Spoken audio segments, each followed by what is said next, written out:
Thursday. This is Pastor Shane here with you at His Vision Ministries. Be sure to check us out at hisvision.org. We've been in a Nugget Series that I've entitled Hope Through Hurt, and we've been talking about finding God's presence in your pain. You know, as we think about this subject of forgiveness today, friend, I want you to think about this. You know, forgiveness in the midst of pain is something that can sometimes maybe seem hard and difficult for us to do. And so there's many painful wounds that are caused not by circumstances, but simply by people. And listen, I can understand that fully, just as any of you can. Words spoken in anger, broken promises, betrayal, rejection, abuse, abandonment. Listen, all those things can leave the scars that last for many, many years on people's hearts.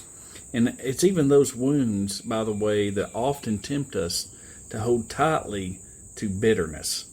Yet bitterness never hurts the offender as much as it hurts the one who is carrying it.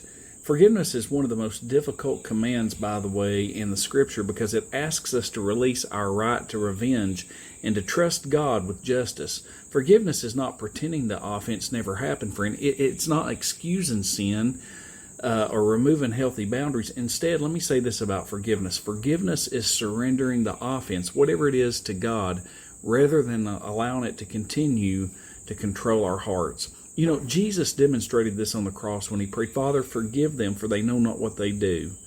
And, you know, that's an incredible picture of grace. Forgiveness often, though, begins as a decision before it becomes a feeling.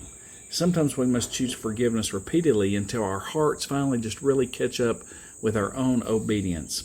And so I want you to think about this. Holding on to pain, whatever that may be, it keeps us chained to yesterday. And forgiveness opens the door for healing to begin.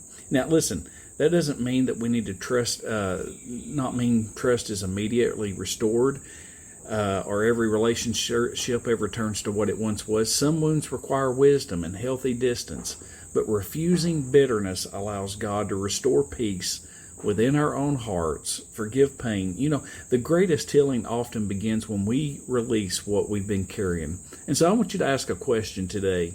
Is there someone you need to forgive so that your heart can begin healing? Here's what I want you to take away from today's nugget. Forgiveness, my friend, doesn't erase the pain. It frees your heart simply from being ruled by it. May the Lord bless you and keep you, and we'll see you again, Lord willing, on Friday. Take care.